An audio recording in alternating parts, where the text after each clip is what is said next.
Hello ನಮಸ್ಕಾರ guys, ನಾನು ನಿಮ್ಮ ಮಿಸ್ಟರ್ ಜೆ ಎಚ್ ಮಾತಾಯಿದ್ದೀನಿ and welcome back to my channel. So ಇವತ್ತೊಂದು ದಿನ ನಾನು AWS ಅಕೌಂಟ್ ಹೇಗೆ ಕ್ರಿಯೇಟ್ ಮಾಡೋದು ಅಂತ ಹೇಳ್ಕೊಡ್ತೀನಿ.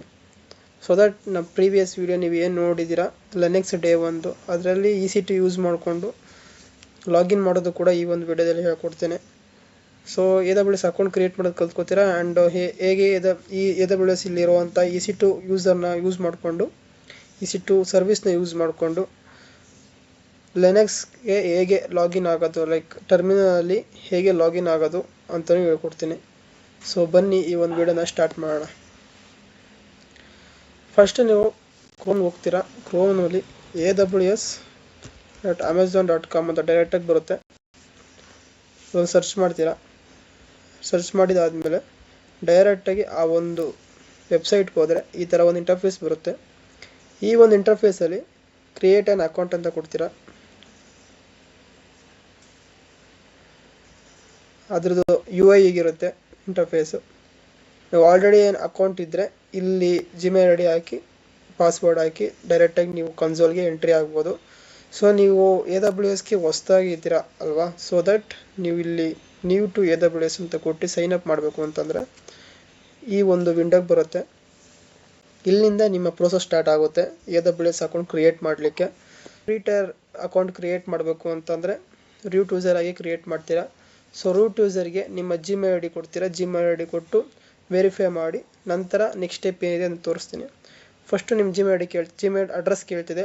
ಆ ಜಿಮೇಲ್ ಅಡ್ರೆಸ್ ಸ್ಟಾರ್ಟ್ ಮಾಡಿ. ನನ್ನ ಒಂದು ಜಿಮೇಲ್ ಐ ಡಿ ಕೊಡ್ತಾ ಇದ್ದೀನಿ.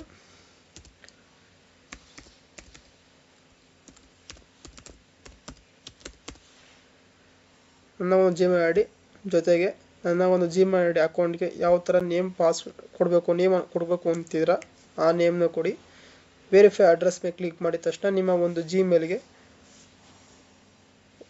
ಒಂದು ಮೆಸೇಜ್ ಕೋಡ್ ಹೋಗಿರುತ್ತೆ. ಆ ಕೋಡ್ನ ಇಲ್ಲಿ ಎಂಟರ್ ಮಾಡಿದ್ದು ವೆರಿಫೈ ಮಾಡಬೇಕಾಗುತ್ತೆ. ಅದರದ್ದು ಡ್ಯೂರೇಷನ್ ಬಂದು ಓನ್ಲಿ 1 ಮಿನಿಟ್ ಇರುತ್ತೆ.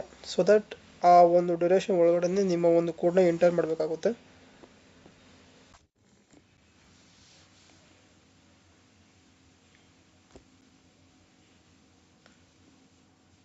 So once you verified that one, you get ask for password ಕೇಳುತ್ತೆ. ಏನು ಪಾಸ್ವರ್ಡ್ ಕೊಡಬೇಕು ಅಂತ ನಿಮಗಿರುತ್ತೆ. ಲೈಕ್ ದಟ್ ಶುಡ್ ಬಿ ಅದು ಈ ಒಂದು ಕಂಡೀಷನ್ ಏನಿರುತ್ತೆ ಇಲ್ಲಿ ಅದನ್ನು ಸ್ಯಾಟಿಸ್ಫೈ ಮಾಡಬೇಕಾಗಿರುತ್ತೆ. ಸೊ ನಿಮ್ಗೆ ಯಾವ ಥರ ಪಾಸ್ವರ್ಡ್ ಬೇಕು ಅಂತ ಅನಿಸುತ್ತೆ ಆ ಥರ ಪಾಸ್ವರ್ಡ್ ನೀವು ಕೊಡಿ.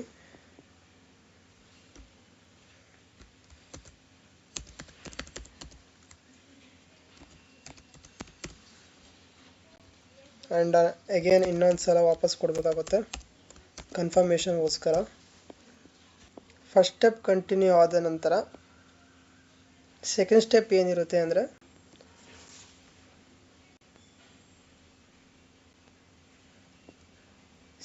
ನಿಮ್ಮ ಒಂದು ಈ ಸೆಕೆಂಡ್ ಸ್ಟೆಪ್ಪಲ್ಲಿ ಸಮ್ ಆಫ್ ದ ನಿಮಗೆ ಒಂದು ನೇಮ್ ಆಗಿರ್ಬೋದು ಮತ್ತು ಮೊಬೈಲ್ ನಂಬರ್ ವೆರಿಫಿಕೇಷನ್ ಕೇಳುತ್ತೆ. ಇಲ್ಲಿ how do you plan to use AWS ಅಂತಿದೆ. ಸೊ ಇದರಲ್ಲಿ ನೀವು ಬಿಸ್ನೆಸ್ಗೆ ಯೂಸ್ ಮಾಡ್ತಿದ್ದೀರಾ, ಇದನ್ನು ಆಲ್ರೆಡಿ ಪರ್ಸ್ನಲ್ ಯೂಸ್ ಮಾಡ್ತಿದ್ದೀರಾ ಅಂತ ಕೇಳ್ತಿದೆ. ಸೊ ಇದರಲ್ಲಿ ನೀವು ಪರ್ಸ್ನಲ್ ಯೂಸ್ ಮಾಡ್ತಿದ್ದೀರಾ ಪರ್ಸ್ನಲ್ ಅಂತ ಚಾಯ್ಸ್ ಮಾಡಿ. ಆ್ಯಂಡ್ ನಿಮ್ಮ ಫುಲ್ ನೇಮ್ ಕೊಡಬೇಕಾಗುತ್ತೆ. ಫುಲ್ ನೇಮು ವಿತ್ ಅಡ್ರೆಸ್ ಎಲ್ಲ ಕೊಡಬೇಕಾಗುತ್ತೆ. ಸೊ ನಾನು ಅಡ್ರೆಸ್ಸು ಫೋನ್ ನಂಬರ್ ಎಲ್ಲ ಕೊಡ್ತೀನಿ. ಸೊ ಇಲ್ಲೇನು ಕೇಳುತ್ತೆ ನಂದು ನಿಮ್ಮ ಕಂಟ್ರಿ ಕೋಡ್ ಆಗಿರ್ಬೋದು ಪ್ರತಿಯೊಂದು ನೀವು ಕೊಡಿ. ಇಲ್ಲಿ ಬಂದು ಇಂಡಿಯಾ, ನಮ್ಮ country region India, country or region ಅಂತಿದೆ. ಇದರಲ್ಲಿ ನೀವು ಇಂಡಿಯಾ ಅಂತ ಕೊಡಬೇಕಾಗುತ್ತೆ. Okay, country or region India ಅಂತ ಕೊಡಬೇಕಾಗುತ್ತೆ. ಆ್ಯಂಡ್ ಅಡ್ರೆಸ್ ಲೈನು ನಿಮ್ಗೆ ಯಾವ ಅಡ್ರೆಸ್ ಕೊಡಬೇಕು ಆಗುತ್ತೆ ಆ ಅಡ್ರೆಸ್ನ ನೀವು ಟೈಪ್ ಮಾಡಬೇಕಾಗುತ್ತೆ. ಅನದರ್ ಅಡ್ರೆಸ್ ಕೊಡಬೇಕು ಅಂತ ಅನ್ಸಿದ್ರು ನೀವು ಕೊಡ್ಬೋದು. ಇಲ್ಲಿ 2 ಅಡ್ರೆಸ್ ಚಾಯ್ಸ್ ಇರುತ್ತೆ, 2 ಅಡ್ರೆಸ್ ಚಾಯ್ಸ್ ಕೊಡ್ಬೋದು. ಆ್ಯಂಡ್ ವಿತ್ ಪಿನ್ ಕೋಡ್ ಎಲ್ಲ ಕೊಡಿ. ಫೈನಲಿ ಎಲ್ಲ ಕೊಟ್ಟಾದಮೇಲೆ ಇಲ್ಲೊಂದು ಚೆಕ್ ಬಾಕ್ಸ್ ಇರುತ್ತೆ. ಚೆಕ್ ಬಾಕ್ಸ್ನ ರೈಟ್ ಟಿಕ್ ಮಾಡಿ ಅಗ್ರಿ ಆ್ಯಂಡ್ ಕಂಟಿನ್ಯೂ ಕೊಟ್ಟರೆ ಸೆಕೆಂಡ್ ಸ್ಟೆಪ್ ಕಂಪ್ಲೀಟ್ ಆಗುತ್ತೆ. ಸೊ ಸೆಕೆಂಡ್ ಸ್ಟೆಪ್ ಕಂಪ್ಲೀಟ್ ಆದ ನಂತರ ನಿಮಗೆ ಇಲ್ಲಿ ಬಿಲ್ಲಿಂಗ್ ಆಪ್ಷನ್ ಕೇಳುತ್ತೆ. Credit card or debit card number ಕೇಳುತ್ತೆ. ಜಸ್ಟ್ ಫಾರ್ ನಿಮ್ಮ ಒಂದು ರಿಜಿಸ್ಟ್ರೇಷನ್ ಪರ್ಪಸ್ಗೋಸ್ಕರ ವೆರಿಫಿಕೇಷನ್ ಪರ್ಪಸ್ಗೋಸ್ಕರ ನಿಮ್ಮ ಒಂದು ಅಕೌಂಟಿಂದ ₹2 ಕಟ್ ಮಾಡ್ಕೋತಾರೆ AWS ಅಕೌಂಟ್ ಅವರು. ಸೊ ದಟ್ ಇಲ್ಲಿ credit card debit card number ಕೇಳ್ತಿದ್ದಾರೆ. ಇಲ್ಲಿ ಎಕ್ಸ್ಪೈರ್ ಡೇಟ್ ಇರುತ್ತೆ, ಅದ್ರ ಮೇಲೆ ಎಕ್ಸ್ಪೈರ್ ಡೇಟು ಈ ಮಂತ್ ಪ್ಲಸ್ ಇಯರ್ ಎರಡು ಕೊಡಿ. ನಂತರ security code CVV code or CVC code ಅಂತ ಆ ಒಂದು ಕ್ರೆಡಿಟ್ ಕಾರ್ಡ್ ಆಗಿರೋ ಡೆಬಿಟ್ ಕಾರ್ಡ್ ಬ್ಯಾಕ್ ಸೈಡ್ ಇರುತ್ತೆ. ಆ ಒಂದು 3 ನಂಬರ್ಸ್ನ ಇಲ್ಲಿ ಎಂಟರ್ ಮಾಡಿ ಹೋಲ್ಡರ್ ನೇಮ್ ಕೊಟ್ಟು ಚೆಕ್ಸ್ ಬಾಕ್ಸ್ನ ರೇಟ್ ಕೊಟ್ಟು ಕಂಟಿನ್ಯೂ ಮಾಡ್ತು ಅಂತಂದರೆ ಇಲ್ಲಿ ನಿಮಗೆ ಪ್ಯಾನ್ ಕಾರ್ಡ್ ಡೀಟೇಲ್ಸ್ ಕೇಳುತ್ತೆ. ಪ್ಯಾನ್ ಕಾರ್ಡ್ ಇದೆಯಾ ಇಲ್ಲ ಅಂತ ಕೇಳುತ್ತೆ. ಅದಕ್ಕೆ ನೀವು ನೋ ಅಂತಲೇ ಕೊಡ್ಬೋದು, ತಗೊಳುತ್ತೆ ಎಸ್ ಅಂತಲೇ ಕೊಡ್ಬೋದು ಇದ್ದರೆ. ಸೊ ಅವೆರಡು ಮೂರನ್ನು ಕೊಟ್ಟು ನಂತರ ನಾನು ಕೊಡ್ತಾ ಹೋಗ್ತೀನಿ. ಇಲ್ಲಿ ನನ್ನ ಒಂದು ಕ್ರೆಡಿಟ್ ಕಾರ್ಡ್ ನಂಬರು ಕೊಡ್ತೀನಿ. ನೀವು ನಿಮ್ಮ ಒಂದು ಕ್ರೆಡಿಟ್ ಕಾರ್ಡ್ ನಂಬರ್ ಕೊಟ್ಟಿದ ನಂತರ ಅದು ₹2 ಡಿಡಕ್ಟ್ ಆಗುತ್ತೆ. ನಂತರ ವೆರಿಫಿಕೇಷನ್ ಎಲ್ಲ ಆದ ನಂತರ ಮತ್ತೆ ಆ ₹2 ರೀಫಂಡ್ ಆಗುತ್ತೆ. ಅದರಲ್ಲಿ ವರಿ ಮಾಡ್ಕೊಳ್ಳೋಂಥದ್ದು ಏನಿಲ್ಲ. ಸೊ ತುಂಬ ಸೆಕ್ಯೂರ್ ಆಗಿರುತ್ತೆ ಅಂತಲೇ ಹೇಳ್ಬೋದು ಇಲ್ಲಿ. Wait,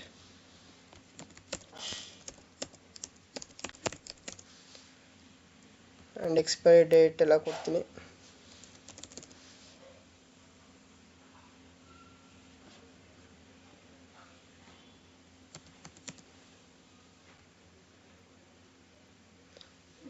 order name and cheques box ಎಲ್ಲ ರೆಡಿ ಮಾಡಿದ ನಂತರ ವೆರಿಫೈ ಆ್ಯಂಡ್ ಕಂಟಿನ್ಯೂ ಅಂತಿದೆ. ವೆರಿಫೈ ಕಂಟಿನ್ಯೂ ಕ್ಲಿಕ್ ಮಾಡಿದ ತಕ್ಷಣ ನಿಮ್ಮ ಒಂದು ಅಮೌಂಟ್ ಡಿಡಕ್ಟ್ ಆದ ನಂತರ ಈ ಥರ ಒಂದು ಇಂಟರ್ಫೇಸ್ ಓಪನ್ ಆಗುತ್ತೆ. ಇಲ್ಲಿ ನಿಮ್ಮ ಮೊಬೈಲ್ ನಂಬರ್ಗೆ 1 ಟೈಮ್ ಪಾಸ್ವರ್ಡ್ ಬಂದಿರುತ್ತೆ. ಸೊ ಆ 1 ಟೈಮ್ ಪಾಸ್ವರ್ಡ್ ನೀವು ಎಂಟರ್ ಮಾಡಿ ಸಬ್ಮಿಟ್ ಕೊಡ್ತು ಅಂತಂದರೆ ನೆಕ್ಸ್ಟು ನಿಮಗೆ 4th ಸ್ಟೆಪ್ಗೆ ಹೋಗುತ್ತೆ. ನಿಮ್ಮ ಒಂದು 4th ಸ್ಟೆಪ್ಪಲ್ಲಿ ಆ್ಯಂಡ್ ಇದು ವೆರಿಫೈ ಮಾಡುತ್ತೆ, confirming payment and your bank ಏನೇನಿದೆ ಅದನ್ನು ಕನ್ಫರ್ಮ್ ಮಾಡಿ ನೆಕ್ಸ್ಟ್ 4th ಸ್ಟೆಪ್ ಬರುತ್ತೆ. ನಿಮ್ಮ ಒಂದು 4th ಸ್ಟೆಪ್ಪಲ್ಲಿ ಆ ನೇಮ್ಗೆ ಏನಿರುತ್ತೆ ನಿಮ್ಗೆ ಕೊಡಬೇಕಾಗಿರುತ್ತೆ, ಕನ್ಫರ್ಮ್ ಮಾಡಬೇಕಾಗಿರುತ್ತೆ ಆ name. Plus purpose of using account ಎಂತಕ್ಕೆ ಯೂಸ್ ಮಾಡ್ತಿದ್ದೀರಾ ಮತ್ತೆ ಕೇಳುತ್ತೆ. ಪರ್ಸ್ನಲ್ ಯೂಸ್ ಅಂತ ಕೊಡಿ. ಆ್ಯಂಡ್ ದೆನ್ ಓನರ್ಶಿಪ್ ಯಾವುದು ಅಂತ ಕೇಳುತ್ತೆ. ನಿಮ್ಮ ಒಂದು ಓನರ್ಶಿಪ್ನ ಕೊಡಬೇಕಾಗುತ್ತೆ. ಇಲ್ಲಿ ಈ ಒಂದು ಓನರ್ಶಿಪ್ ಟೈಪಲ್ಲಿ ನೀವು ಕಂಪನಿಯನ್ನು ಕೊಡ್ಬೋದು, ಇಂಡಿವಿಜುವಲ್ ಅಂತ ಕೊಡ್ಬೋದು. ಇಂಡಿವಿಜುವಲ್ ಅಂತ ಕೊಡಿ. ನೆಕ್ಸ್ಟ್ ನಿಮ್ಮ ಪಾನ್ ಕಾರ್ಡ್ ಡೀಟೇಲ್ಸ್ ನೀವು ಆವಾಗಲೇ ಎಸ್ ಅಂತ ಕೊಟ್ಟಿದ್ದು ಇಲ್ಲಿ ಕೇಳುತ್ತೆ. ಎಸ್ ಅಂತ ಕೊಟ್ಟು ನೆಕ್ಸ್ಟು ನೀವು ಚೆಕ್ ಬಾಕ್ಸಲ್ಲಿ ರೈಟ್ ಕ್ಲಿಕ್ ಮಾಡಿ ಕಂಟಿನ್ಯೂ ಅಂತ ಕೊಡಬೇಕಾಗುತ್ತೆ. ಕಂಟಿನ್ಯೂ ಕೊಟ್ಟ ನಂತರ 5th ಸ್ಟೆಪ್ ಫೈನಲ್ ಸ್ಟೆಪ್ಪಲ್ಲಿ ನೀವೊಂದು ಲಾಸ್ಟ್ ವೆರಿಫಿಕೇಷನ್ ಕೋಡ್ ಕೇಳುತ್ತೆ ಐಡೆಂಟಿ ನಂಬರ್ಗೆ. ವೆರಿಫಿಕೇಷನ್ ಟೆಕ್ಸ್ಟ್ ಮೆಸೇಜ್ ಆಗಿರೋದು ವಾಯ್ಸ್ ಮೆಸೇಜ್ ಕೇಳುತ್ತೆ, ಟೆಕ್ಸ್ಟ್ ಅಂತ ಕೊಡಿ. And then country code plus mobile number ಕೇಳುತ್ತೆ. ಮೊಬೈಲ್ ನಂಬರ್ ಎಂಟರ್ ಮಾಡಿ ಕ್ಯಾಪ್ಚಾ ಎಂಟರ್ ಮಾಡಿದ ತಕ್ಷಣ ನೆಕ್ಸ್ಟ್ 5th ಸ್ಟೆಪ್ಪು ವೆರಿಫೈ ಕೂಡ 5th ಸ್ಟೆಪ್ ಕೂಡ ವೆರಿಫೈ ಆಗುತ್ತೆ. ಫೈನಲ್ 5th ಸ್ಟೆಪ್ಗೆ ನಿಮ್ಮ ಮೊಬೈಲ್ ನಂಬರ್ಗೆ ಬಂದಿರುವಂಥ OTP ಎಂಟರ್ ಮಾಡ್ತೀರಾ. ಮೊಬೈಲ್ ನಂಬರ್ OTP ಎಂಟರ್ ಮಾಡಿದ ನಂತರ ಕಂಟಿನ್ಯೂ ಕೊಟ್ಟರೆ 4th ಸ್ಟೆಪ್ಪು ಕಂಪ್ಲೀಟ್ ಆಗಿ 5th ಸ್ಟೆಪ್ಗೆ ಹೋಗುತ್ತೆ. 5th ಸ್ಟೆಪ್ಪಲ್ಲಿ ನಿಮ್ಮ ಒಂದು 5th ಸ್ಟೆಪ್ಪಲ್ಲಿ ಸಪೋರ್ಟ್ ಪ್ಲ್ಯಾನ್ ಕೇಳುತ್ತೆ. ಯಾವುದು ಸಪೋರ್ಟ್ ಪ್ಲ್ಯಾನ್ ಅಂತ, ಫ್ರೀ ಟೈರ್ ಆಗಿರ್ಬೋದು, ಅವ್ರ ಡೆವಲಪರ್ ಸಪೋರ್ಟು ಅವ್ರ ಬಿಸ್ನೆಸ್ ಸಪೋರ್ಟ್ ಅಂತ ಕೇಳುತ್ತೆ. ಇಲ್ಲಿ ನಿಮಗೆ ಡೆವಲಪರ್ ಸಪೋರ್ಟ್ ಬಿಸ್ನೆಸ್ ಸಪೋರ್ಟ್ಗೆ ಹೋಗ್ತು ಅಂತಂದರೆ ನಿಮ್ಮ ಪೇ ಮಾಡೋಕ್ಕಾಗಿರುತ್ತೆ. ಬಟ್ ನೀವು ಫ್ರೀ ಯೂಸ್ ಮಾಡ್ತಿರೋದು ಫ್ರೀ ಟೈರ್ ಹೋಗ್ಬೇಕು ಅಂದರೆ ಫ್ರೀ ಟೈರ್ ಸೆಲೆಕ್ಟ್ ಮಾಡಿ ಕಂಪ್ಲೀಟ್ ಸೈನ್ ಅಪ್ ಅಂತ ಕೊಡ್ತು ಅಂತಂದರೆ ಕಂಗ್ರ್ಯಾಚುಲೇಷನ್, ನೀವು ನಿಮ್ಮ ಒಂದು AWS ಅಕೌಂಟ್ ಏನಿದೆ ಅದನ್ನು ಕ್ರಿಯೇಟ್ ಮಾಡಿದ್ದೀರಾ ಅಂತ ಅರ್ಥ. ಮತ್ತು ನೀವು ಕಂಪ್ಲೀಟ್ ಬ್ಯಾಕ್ ಹೋಗಬೇಕಾಗುತ್ತೆ. ಮತ್ತು ನೀವು ಕಂಪ್ಲೀಟ್ ಬ್ಯಾಕ್ ಬಂದು ಈ ಒಂದು ನಿಮ್ಮ ಒಂದು ಕ್ರೋಮ್ ಬ್ರೌಸರಲ್ಲಿ AWS ಕನ್ಸೋಲ್ ಅಂತ ಮ್ಯಾನೇಜ್ಮೆಂಟ್ ಕನ್ಸೋಲ್ ಅಂತ ಟೈಪ್ ಮಾಡಿದ ನಂತರ ನಿಮ್ಮ ಡೈರೆಕ್ಟಾಗಿ ಈ ಥರ ಒಂದು ಅಕೌಂಟ್ ಓಪನ್ ಆಗುತ್ತೆ. ಇಲ್ಲಿ ಸೈನ್ ಇನ್ ಅಂತ ಕೊಡ್ತೀರಾ. ಆಲ್ರೆಡಿ ಸೈನ್ ಅಪ್ ಆಗಿರೋದ್ರಿಂದ ನಿಮ್ಮ ಒಂದು ಅಕೌಂಟ್ಗೆ ಸೈನ್ ಇನ್ ಕೊಟ್ಟು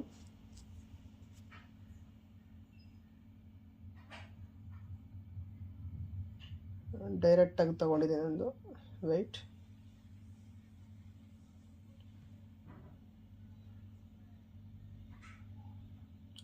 ನೀವು ಸೈನ್ ಇನ್ ಅಂತ ಕೊಟ್ಟ ನಂತರ ಈ ಥರ ಒಂದು ಇಂಟರ್ಫೇಸ್ ಓಪನ್ ಆಗುತ್ತೆ. ಆ್ಯಸ್ ಯೂಶುವಲ್ ಪ್ರೀವಿಯಸ್ ನಾನು ಓಪನ್ ಮಾಡಿದ್ದೆ ಅದೇ ಥರ. ಸೊ ನೀವು ಇಲ್ಲಿ sign in using root user email ಅಂತ ಇದೆ, ಅದನ್ನು ಕ್ಲಿಕ್ ಮಾಡ್ತೀರಾ. ಕ್ಲಿಕ್ ಮಾಡಿದ ನಂತರ ಈ ಥರ ಒಂದು ಇಂಟರ್ಫೇಸ್ ಬರುತ್ತೆ. ಇಲ್ಲಿ ನಿಮ್ಮ ಒಂದು ಜಿಮೇಲ್ ID ಏನು ಪ್ರೀವಿಯಸ್ ಕೊಟ್ಟಿದ್ದೀರಾ ಅದೇ ಒಂದು ಜಿಮೇಲ್ ID ಕೊಡಬೇಕಾಗುತ್ತೆ. ಇಲ್ಲಿ ಆ ಒಂದು ಜಿಮೇಲ್ ID ಕೊಟ್ಟು ನಂತರ ನಿಮ್ಮ ಒಂದು ಲ್ಯಾಪ್ಟಾಪ್ ಸ್ಕ್ರೀನ್ದು ಏನಾದರೂ ಲ್ಯಾಪ್ಟಾಪ್ ಸ್ಕ್ರೀನ್ ಸೆಕ್ಯೂರಿಟಿ ಪರ್ಪಸ್ಗೆ ಪಾಸ್ವರ್ಡ್ ಕೇಳುತ್ತೆ. ಪಾಸ್ವರ್ಡ್ ವೆರಿಫೈ ಮಾಡ್ಕೊತಿದ್ದರೆ ಪಾಸ್ವರ್ಡ್ ವೆರಿಫೈ ಮಾಡಿದ ನಂತರ ನೆಕ್ಸ್ಟ್ ಪಾಸ್ವರ್ಡ್ ಎಂಟರ್ ಮಾಡಿದ ತಕ್ಷಣ ಕಂಗ್ರ್ಯಾಚುಲೇಷನ್, ನಿಮ್ಮ ಒಂದು AWS ಅಕೌಂಟ್ ಕಂಪ್ಲೀಟಾಗಿ ಕ್ರಿಯೇಟ್ ಆಗಿದೆ ಅಂತ ಅರ್ಥ. ನಿಮಗೆ ಈ ಒಂದು ಇಂಟರ್ಫೇಸ್ ನೋಡಲಿ ಸಿಗುತ್ತೆ. ಸರ್ವಿಸ್ಗಳು ಅಲ್ಲಿ ತೋರಿಸ್ತಿದೆ. ಬಟ್ ನೀವು ಅಕೌಂಟ್ ಕ್ರಿಯೇಟ್ ಮಾಡಿದ್ರಿಂದ ಈ ಥರ ಒಂದು ಸರ್ವಿಸ್ಗಳಿವೆ, ಇವೇನು ಬರೋದಿಲ್ಲ, ಜಸ್ಟ್ ಬ್ಲ್ಯಾಂಕ್ ಆಗಿರುತ್ತೆ. So this is the complete AWS account creation. AWS account creation ಏನಿರುತ್ತೆ ಇದು ಕಂಪ್ಲೀಟ್ ಪ್ರೊಸೀಜರು. ನೆಕ್ಸ್ಟು ಈ ಒಂದು ಕನ್ಸೋಲ್ ಡೈರೆಕ್ಟಾಗಿ ಬಂದ ನಂತರ ನೀವು ನಾನು AWS ಕನ್ಸೋಲ್ ಅಕೌಂಟ್ ಕ್ರಿಯೇಟ್ ಮಾಡೋದು ಹೇಗೆ, ಜೊತೆಗೆ EC2 ಯೂಸ್ ಮಾಡಿಕೊಂಡು ನಿಮ್ಮ ಟರ್ಮಿನಲಲ್ಲಿ ಲಿನಕ್ಸ್ಗೆ ಲಾಗಿನ್ ಆಗೋದು ಹೇಗೆ ಅಂತ ಹೇಳ್ಕೊಡ್ಬೇಕು ಅಂತಿದ್ದೆ. ಸೊ AWS ಅಕೌಂಟ್ ಕ್ರಿಯೇಟ್ ಮಾಡಿದಾಯಿತು. ನೆಕ್ಸ್ಟು EC2 ಯೂಸ್ ಮಾಡಿ ಲಾಗಿನ್ ಆಗೋದು ಹೇಗೆ ಅಂತ ಈಗ ತೋರಿಸ್ತೀನಿ. ನೀವಿಲ್ಲಿ ಸರ್ಚ್ ಬಾರ್ಗೆ ಬಂದು ಡೈರೆಕ್ಟಾಗಿ EC2 ಅಂತ ಸರ್ಚ್ ಮಾಡ್ತೀರಾ. EC2 ಬರುತ್ತೆ, ಸೆಲೆಕ್ಟ್ ಮಾಡ್ತೀರಾ. ಸೊ ನೆಕ್ಸ್ಟು ಇಲ್ಲಿ ಲಾಂಚ್ ಇನ್ಸ್ಟಾನ್ಸ್ ಅಂತ ಏನಿದೆ, ಲಾಂಚ್ ಇನ್ಸ್ಟಾಲ್ ಮೇಲೆ ಕ್ಲಿಕ್ ಮಾಡಿ ನಿಮಗೆ ಯಾವ ಥರ ಬೇಕೋ ಆ ಥರ ನೇಮ್ ಕೂಡ ಕೊಡ್ಬೋದು. ನಿಮ್ಮದು ನಿಮ್ಗೆ ಯಾವ ಥರ ಇಷ್ಟ ಆಗುತ್ತೆ ಅದು ನೇಮ್ ಕೊಡ್ಬೋದು. ಇಲ್ಲಿ ನಾನು ಜಸ್ಟ್ EC2 ಅಂತಲೇ ಕೊಡ್ತೀನಿ. EC2 1 ಅಂತಲೇ ಕೊಡ್ತೀನಿ. ನೆಕ್ಸ್ಟು ಇಲ್ಲಿ ನಿಮಗೆ OS ಯಾವ್ದು ಸೆಲೆಕ್ಟ್ ಮಾಡೋಕ್ಕೆ ಹೇಳ್ತಿದೆ, ಯಾವ OS ಸೆಲೆಕ್ಟ್ ಮಾಡೋಕೆ ಗೊತ್ತಾ, ನಾನಿಲ್ಲಿ ಜಸ್ಟ್ ಉಬಂಟು ಅಂತ ಸೆಲೆಕ್ಟ್ ಮಾಡ್ತಾಯಿದ್ದೀನಿ. ಉಬಂಟು ಆಲ್ರೆಡಿ ಪ್ರೀವಿಯಸ್ ಸೆಷನಲ್ಲಿ ಫಸ್ಟ್ ಡೇ ಸೆಷನಲ್ಲಿ ಎಲ್ಲ ಕೊಟ್ಟಿದ್ದೀನಿ ಲಿನಕ್ಸಲ್ಲಿ. ಸೊ ಉಬಂಟು ಡಿಸ್ಟ್ರಿಬ್ಯೂಷನ್ನು ಲಿನಕ್ಸ್ದು ಅದನ್ನು ಸೆಲೆಕ್ಟ್ ಮಾಡಿ ಡೈರೆಕ್ಟ್ ಆಟೋಮೆಟಿಕ್ ಸೆಲೆಕ್ಟ್ ಆಗುತ್ತೆ. ಇಲ್ಲಿ ಫ್ರೀ ಟೈರ್ ಎಲಿಜಿಬಲ್ ಅಂತ ಏನಿದೆ ಇದು ಇಲ್ಲಿ AMI ಡೇಟಾ ಸೆಲೆಕ್ಟ್ ಆಗುತ್ತೆ. ಆ್ಯಂಡ್ ದೆನ್ ಅದಾದ ನಂತರ ಇನ್ಸ್ಟೆನ್ಸ್ ಟೈಪ್ ಕೂಡ ಡೇಟಾ ಸೆಲೆಕ್ಟ್ ಆಗುತ್ತೆ, ಫ್ರೀ ಟೈರ್ ಎಲಿಜಿಬಲ್ ಅಂತ.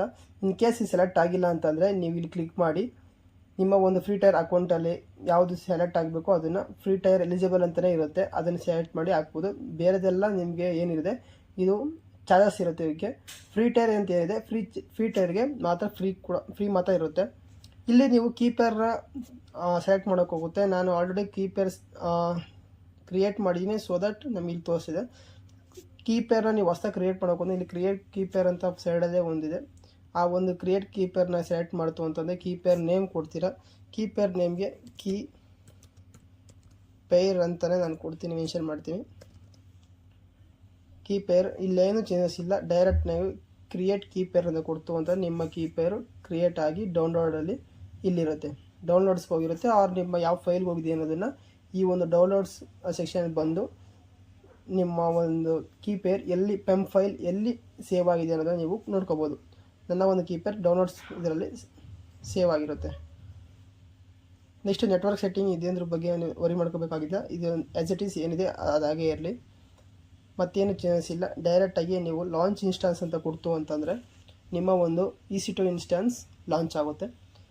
ಲಾಂಚ್ ಆದ ನಂತರ ಅಗೇನ್ ನೀವು ಇನ್ಸ್ಟಾನ್ಸಿಗೆ ಬಂತು ಅಂದರೆ ಇಲ್ಲಿ ರಿಫ್ರೆಶ್ ಬಟನ್ ಆಟೋಮೆಟಿಕ್ ರಿಫ್ರೆಶ್ ಆಗುತ್ತೆ. ಇನ್ ಕೇಸ್ ಇಲ್ಲಿ ಬಂದಿಲ್ಲ ಅಂತಂದರೆ ಮತ್ತೆ ರಿಫ್ರೆಶ್ ಇಲ್ಲಿ ಕೊಡ್ತು ಅಂದರೆ ನಿಮ್ಮ ಒಂದು ಇನ್ಸ್ಟಾನ್ಸ್ ಕ್ರಿಯೇಟ್ ಆಗಿರೋ ಇನ್ಸ್ಟಾನ್ಸ್ ಲಾಂಚ್ ಆಗಿರುತ್ತೆ.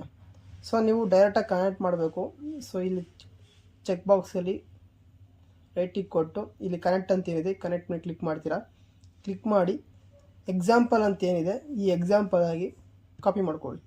ನೀವು ಡೈರೆಕ್ಟಾಗಿ ನಿಮ್ಮ ಕಮಾಂಡ್ ಪ್ರಾಂಪ್ಟ್ಗೆ ಬಂದು ಇಲ್ಲಿ ನೋಡ್ತೀರಾ. ಸೊ ಇಲ್ಲಿ ನನ್ನ ಯೂಸರ್ ನೇಮ್ ಮಾತ್ರ ಇದೆ. ನನ್ನ ಒಂದು ಪೆಮ್ ಫೈಲು ಡೌನ್ಲೋಡ್ಸಲ್ಲಿ ಸೇವ್ ಆಗೋದ್ರಿಂದ ನಾನು CD ಡೌನ್ಲೋಡ್ಸ್ ಅಂತ ಕಮೆಂಟ್ಸ್ ಕೊಡ್ತೀನಿ. CD ಡೌನ್ಲೋಡ್ಸ್ ಅಂತ ಕೊಟ್ಟ ತಕ್ಷಣ ನನ್ನ ಒಂದು directory CD ಡೌನ್ಲೋಡ್ಸ್ಗೆ ಹೋಗ್ತು.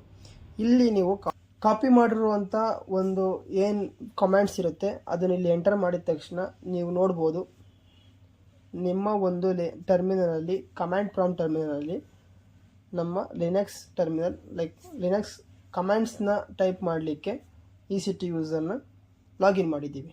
So this the complete procedure for AWS account creation ಏನು ಮಾಡಿದೋ and then EC2 instance launch ಮಾಡಿದೋ. EC2 ಇನ್ಸ್ಟಾನ್ಸಿಂದ ನಾವು ಕಮೆಂಟ್ಸ್ನ ಕಾಪಿ ಮಾಡಿಕೊಂಡು ಈ ಒಂದು ಟರ್ಮಿನಲಲ್ಲಿ ಲಾಗಿನ್ ಮಾಡಿದೋ. So complete AWS account creation ಮತ್ತು ಲಾಗಿನ್ ತೋರಿಸಿದ್ದೀನಿ. ಸೊ ನೆಕ್ಸ್ಟ್ ವೀಡಿಯೋದಲ್ಲಿ ನಾನು ನಿಮ್ಗೆ ಸಿಗ್ತೀನಿ. ಧನ್ಯವಾದಗಳು.